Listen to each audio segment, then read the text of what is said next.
Well, with us here in the studio is Alpesh Patel, a board member of the UK-India Business Council. We're joined from Paris by Ian Birrell, a former speechwriter to David Cameron and contributing editor at the Daily Mail. Ian Birrell, at first sight, this outcome with the planes doesn't look a conspicuous strategic success, does it? No, I think to continue the cricket metaphor, I think Andrew Mitchell's been caught out here. Britain's aid policies look increasingly absurd, and nowhere do they look more absurd than India, where we're giving 1.2 billion over 5 years to a country which gives away 7 billion in aid a year itself, which in a decade will be a bigger economy than the British economy, and where there's a fantastic record of aid going missing. Take one recent example. Britain funded the provision of 8,000 televisions in Indian schools. None of them turned up, and even if they had, most of the schools didn't even have electricity. You don't support this aid policy, do you, Mr. Patel? I do, and the reason for it is not because India can't afford to look after its own people. It can. The problem is that it chooses not to, either through incompetence or corruption, which is why Britain and countries like Britain have to step in. When you consider that... to protect them from their own government? No, to look after Indian citizens. That's the problem, because the Indian government does not look after, for instance, children under 5. For half of them are malnourished in India. Now, if you could get the Indian government to do something, Britain wouldn't need to provide that aid. It's an Indian problem, isn't it?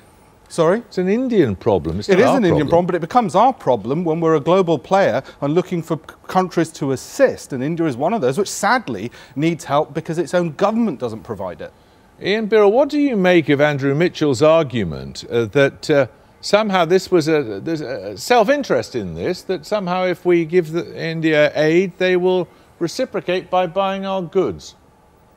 Well, I think we've seen the response to that today with the looming decision over the fighter planes. But to pick up Mr. Patel's point, I think the problem with aid is that actually it does the exact opposite. It undermines the accountability of governments, and it's been shown time and again to encourage corruption and also to ensure that governments rely on money from abroad rather than providing decent public services. In fact, one Harvard Medical School study found that countries, when they were given more aid for their health services, actually spent less on their own health services.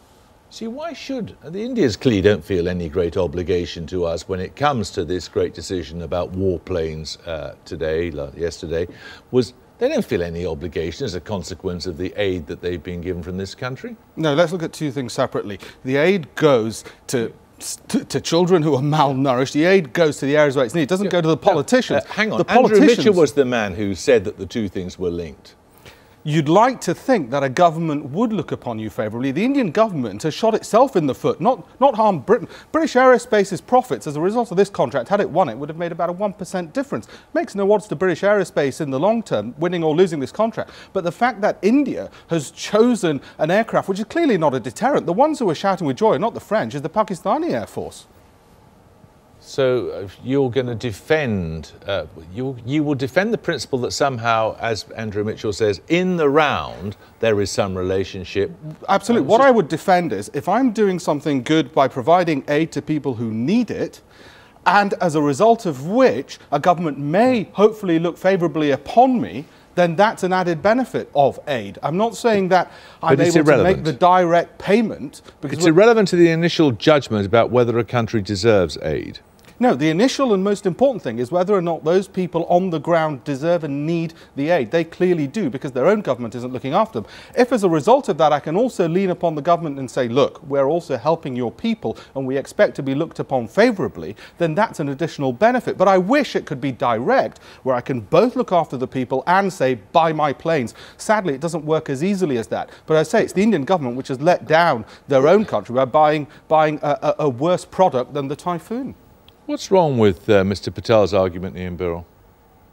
I think the trouble is that Britain's aid policies are looking increasingly threadbare. We're increasing the budget so far and so fast that they're running out of ideas for how to defend it. It's being poured out there, it's not doing any good, it's encouraging corruption, it's breaching accountability of governments, it's actually not getting quite often to the sources that it's meant to be doing, and that's why increasingly you're hearing voices in Africa and in Asia saying, please don't give us this aid, please stop these patronising and outdated policies. The future belongs to things like trade and to issues like that, and to Britain actually tackling corruption at home and stopping the flow of money coming out which is being stolen from some developing nations and ending up in British bank accounts and being handled by British legal firms and being turned into British property. This is where the government could do more good rather than these very old-fashioned patronising approach to saying that we can save your countries. Do you think there's an element of vanity in a country and a government like ours thinking this is some responsibility we have in the world, when in fact we're very shortly going to be outpaced by a country like India? I think it just looks ludicrously outdated. I think if aid worked, then there would be nothing wrong with it. But increasingly the evidence shows that aid just does not work. And I think this is the legacy of Live Aid, that we have a generation of politicians who believe that somehow the West is the saviour of the world. And actually here we are stagnating in the West while there is rampant economic growth in Africa, in Latin America and in much of Asia. And we look increasingly ridiculous with these old-fashioned aid policies. What do you make of that argument, Alpesh? No, I think it's absolutely wrong for one very simple reason. When I go there every 2 months, as I do to India, and look on the ground and see what that aid is doing through the NGOs today for people, we're not looking at changing corruption over decades in India. That has to be done anyway. But by stopping aid today, it impacts those kids today. It doesn't make a difference, a jot of difference to the politicians, whether or not we give aid, because they're already not looking after those people on the ground. We're obligated to do it simply for the fact that we're rich and we're free and we're wealthy and we're able. No matter how poor we feel, when you go down looking into countries like India, who you might think are wealthy, but actually they're not. They're a very poor nation. Well, they're very shortly going to have a bigger economy than us. Sadly, if only they would manage it better to look after their own people, and if we could use that money to tell the politicians to better use that money, then we wouldn't need to give that aid. But sadly, it's going to those people on the ground who need it the most. Okay, we'll leave it there. Thank you both very much indeed